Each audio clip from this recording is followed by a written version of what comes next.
আসসালামু আলাইকুম। তো বেশ কিছুদিন যাবত হচ্ছে আমি ফার্মি মুরগি লালন পালন করতেছি। তো ফার্মি মুরগি লালন পালন করার ক্ষেত্রে অনেকগুলো প্রবলেম আমি ফেস করছি এবং অনেক কিছুই বুঝছি এই পর্যন্ত। আর আজকে হচ্ছে আমাদের ফার্মি মুরগির খামারের হচ্ছে লিটারটা পরিবর্তন করব। তো এই জন্য হচ্ছে আমি চলে আসলাম আমাদের ফার্মি মুরগির খামারে লিটারটা পরিবর্তন করার জন্য। তো আমি বেসিক্যালি হচ্ছে আমাদের খামারে আমি কাঠের গোড়াতেই হচ্ছে লিটারটা ম্যানেজমেন্ট করি। তো এই জন্য হচ্ছে আজকে আমি কাঠের গোড়া নিয়ে চলে এসেছি আমাদের ফার্মি মুরগির খামারের ভিতরে। তো ফার্স্টে হচ্ছে আমি আমাদের কাঠের গোড়াগুলো খামারের ভিতরে খুব সুন্দরভাবে হচ্ছে ছড়াই দিব। তো এর পরবর্তীতে হচ্ছে আমাদের ফার্মি মুরগি যাবতীয় আপডেট আপনাদের দেওয়ার চেষ্টা করবো ইনশাল্লাহ। আর আমি দীর্ঘদিন যাবত হচ্ছে খামার করার পরিপ্রেক্ষিতে একটা জিনিস খুব সুন্দরভাবে বুঝছি যে খামারের পরিষ্কার পরিচ্ছন্নতা আসলে কতটা জরুরি বা কতটা গুরুত্বপূর্ণ।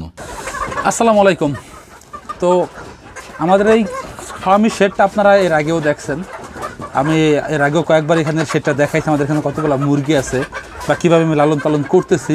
তো এই যে বিষয়গুলো আমরা এখানে বাঁশ দিয়ে লালন পালন করি, তো এইটা আমাকে কয়েকজন জিজ্ঞেস করতে যে ভাই আসলে এখানে বাঁশটা কী জন্য বাইরে রাখি আমরা। তো দেখেন আজকে বেশ কিছু মুরগি এখানে আছে। তো যখন হচ্ছে আমরা এখানে থাকি না, তখন আমাদের এখানে যতগুলো মুরগি আছে সবগুলো মুরগি বাঁশের উপর দিয়ে উঠে বসে থাকে। তারপরে নিচের জায়গাটা আমাদের একদম ফাঁকা থাকে।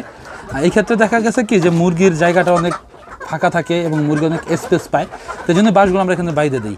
আর এখন আমরা ভিতরে আসছি, এই বিদায় হচ্ছে বাঁশ থেকে মুরগিগুলো নিচে নামছে, একটা জায়গায় যেয়ে বসে রয়েছে। আর ফার্মি এই জিনিসটাই সবসময় করে। ফার্মি মুরগি প্রচুর পরিমাণে ভয় পায়। এই বিষয়টা হচ্ছে আমি শুরু থেকেই দেখতেছি, মানে ভিতরে ঢুকলে ওরা একবার সব আউলেই জলে ফেলায়, ভেঙে জুড়ে ফেলায়, এমন একটা অবস্থা করে। আর পানির পাত্রগুলো দেখেন একবারে সব ফেলাই দিছে, মানে পানি খাওয়া শেষ, পাত্রগুলো হচ্ছে ওদের ফেলানো শেষ। আর আজকে হচ্ছে সকালে আমি এখন পর্যন্ত ঘরে আসিনি, মাত্রই ঘরে আসলাম, আমাদের খাবারটাও শেষ হয়ে গেছে। তো আমাদের এইখানে অ্যারাউন্ড প্রায় 90 পিস আছে ফার্মি মুরগি। তো এর মধ্যে হচ্ছে আমাদের 25 পিস আছে হচ্ছে মোরগ, আর বাদ বাকি সবগুলো হচ্ছে আমাদের মুরগি। আর যেহেতু হচ্ছে আমরা বীজ ডিমের জন্য হচ্ছে আমরা ফার্মি লালন পালন করতেছি, তো এই জন্য হচ্ছে আমরা এইভাবে আর কি লালন পালন করতেছি। অনেকগুলো মোরগ সাথে আমরা রাখছি, আর নইলে হচ্ছে এখান থেকে কিছু মোরগ আমরা বিক্রি করে দিতাম। তবে মনে হয় 25টা মোরগ আর 75টা মুরগি আছে আমাদের এখানে। 25টা নাই মনে হয়, সম্ভবত 23-24টা মোরগ আছে। আর মুরগি হচ্ছে আমাদের ওইখানে মনে হয় 75 নাই, ওইখানে একটু কম আছে। কারণ 10টা মুরগি হচ্ছে আমরা এখান থেকে বের করছি। 10টা মুরগি আমাদের ছিল হচ্ছে দেশি মুরগি, ওইটা আমরা এখান থেকে বের করে নিছি। আর এখন এখানে যা আছে এখানে সবগুলো হচ্ছে আমাদের ফার্মই আছে। আর ওই দেশি মুরগি এখানে আমরা লালন পালন করছিলাম একটাই কারণে, সেটা হচ্ছে যে একসাথে বাচ্চাগুলো উঠছিল, এই জন্য হচ্ছে আমরা একসাথে এখানে ছেড়ে দিয়েছিলাম থাকার জন্য। তো এই জন্য আমরা আর বের করি নাই। এখন হচ্ছে যেহেতু অনেকটা বড় হয়ে গেছে, এই জন্য দেশি মুরগিটা আমরা বের করে বাইরে ছেড়ে দিছি। আর ফার্মিগুলো এখানে আমাদের মূলতভাবে আছে। আর আজকে এখানে হচ্ছে আমাদের এই শেডটা আমরা চেঞ্জ করার জন্য আছে। শেডটা না ভুল বললাম, আমাদের লিটারটা পরিবর্তন, শেডের যে লিটারটা, এই লিটারটা। তো এই লিটারটা হচ্ছে আমরা প্রতি সপ্তাহে একবার করে পরিষ্কার করি। দেখা গেছে যে প্রতি মাসে একবার করে ফেলাই দেই, আর প্রতি সপ্তাহে একবার করে এই গোড়ার উপরে, কাঠের গোড়ার উপরে আমরা নতুন করে গোড়াগুলো দিয়ে দিই। তো কাঠের গোড়া যেগুলো আমরা দিই মূলত এর অর্ধেকই হচ্ছে এরা খাইয়ে ফেলায়, এই গোড়াগুলো অর্ধেকই হচ্ছে এরা খাইয়ে ফেলে। এই ক্ষেত্রে দেখা গেছে আমাদের খাবারের খরচটাও কমে অনেকটাই, প্রচুর পরিমাণে কাঠের গোড়া খায় ফার্মিতে। আর এছাড়া হচ্ছে যে ঘাস পাতা যেটা খায়, ওটা আমরা এখন পর্যন্ত ওদের দেওয়া শুরু করি নেই, হয়তো কিছুদিন পরে হচ্ছে আমরা ঘাসটা দেওয়া শুরু করবো ওদের। এখন আপাতত হচ্ছে আমরা ফিডের উপরে রাখতেছি। আর মাশাআল্লাহ আমাদের মুরগির বয়স এখন অ্যারাউন্ড 3 মাস প্লাস।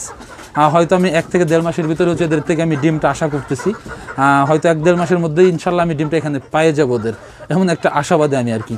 আর মোটামুটি আমাদের মুরগির যে সাইজ এবং মুরগির যে গ্রোথটা মাশাআল্লাহ খুব ভালো আছে, কোনো প্রবলেম নাই, না খুব বেশি বড় না একবারে চাপা, একবারে মিডিয়াম আছে আমাদের মুরগিগুলো। মানে ডিমের জন্য মুরগিগুলো আসলে যেভাবে তৈরি করা প্রয়োজন আমি চেষ্টা করছি মূলত ওইভাবেই তৈরি করার জন্য, আর বাদ বাকিটা উপরওয়ালার ইচ্ছা।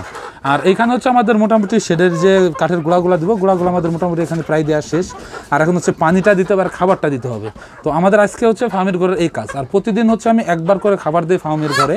আজকে খাবার দিয়ে যাব, আজকে সারাদিনে ওদের কোনো খাবার আমরা দিব না, আগামীকাল আবার এই টাইমে এসে ওদের খাবারটা দিব। আর পানি হচ্ছে আমাদের এখানে 2টা পানির পাত্র আছে, তো এক একটা করে আমাদের 8 লিটার করে পানি ধরে এখানে। তো আমি এখন যাবো পানিটা আনার জন্য আর খাবারটা আনার জন্য। তো চলেন পানিটা নিয়ে এসে আর খাবারটা নিয়ে এসে ওদের দিয়ে দিই খাওয়ার জন্য।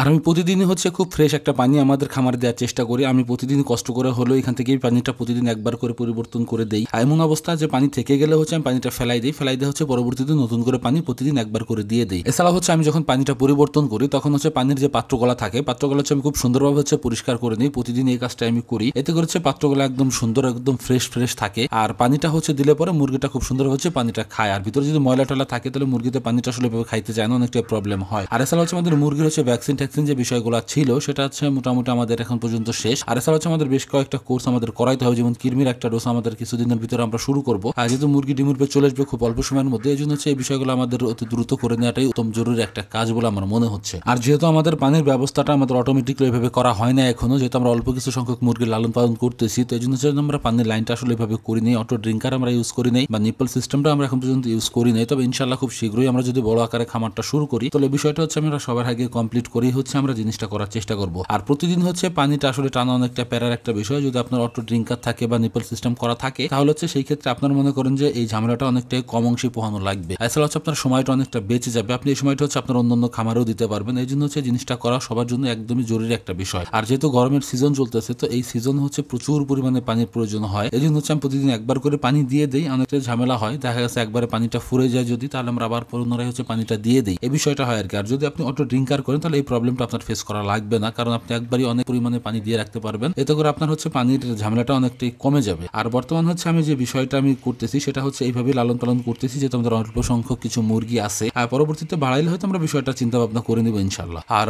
এখন হচ্ছে আমাদের পানিটা দেওয়া শেষ খামারের ভিতরে, তো এখন হচ্ছে আমি খাবারটা খুব সুন্দরভাবে হচ্ছে ওদের দিয়ে দিব। একটু আগে যে কথাটা আমি বলছিলাম যে আমাদের মুরগি এত পরিমাণে দুষ্টু যেটা আসলে বলার মতো না, ভিতরে ঢুকলে একবার সবকিছু ভেঙে চুরে ফেলে এমন একটা অবস্থা করে ফেলে। তো আপনারা সেটা দেখতেই পাচ্ছেন যে কি একটা অবস্থা করতেছে ভিতরে ঢোকার পরে। আর খাবার টাবার দেওয়ার পরবর্তীতে হচ্ছে যখন আমরা বেরিয়ে চলে যাই, পরবর্তীতে ওরা খাবারটা আস্তে আস্তে করে এখানে খাওয়া শুরু করে। আর মাশাআল্লাহ আমাদের মুরগিগুলা খুবই সুস্থ সবল আছে, যেটা আসলে বলার মতো না। এই পর্যন্ত আমাদের মুরগিতে কোনো প্রবলেম হয় নাই বা কোনো ভাইরাস টাইরাস কোনো কিছু আমরা অ্যাটাক এখন পর্যন্ত পাইনি। এইভাবে আসলে আমাদের মুরগির খামারে মুরগিগুলা খুবই সুস্থ সবল আছে, কোনো প্রবলেম আমাদের এখন পর্যন্ত নাই। তো যাই হোক, আজকে খুব বেশি একটা কথা আমরা বাড়াবো না, আমাদের আজকের ভিডিও এ পর্যন্তই। আল্লাহ তাআলা যেন আমাদের খামারে এবং কৃষিতে বরকত দান করেন। ধন্যবাদ সবাইকে, আসসালামু আলাইকুম।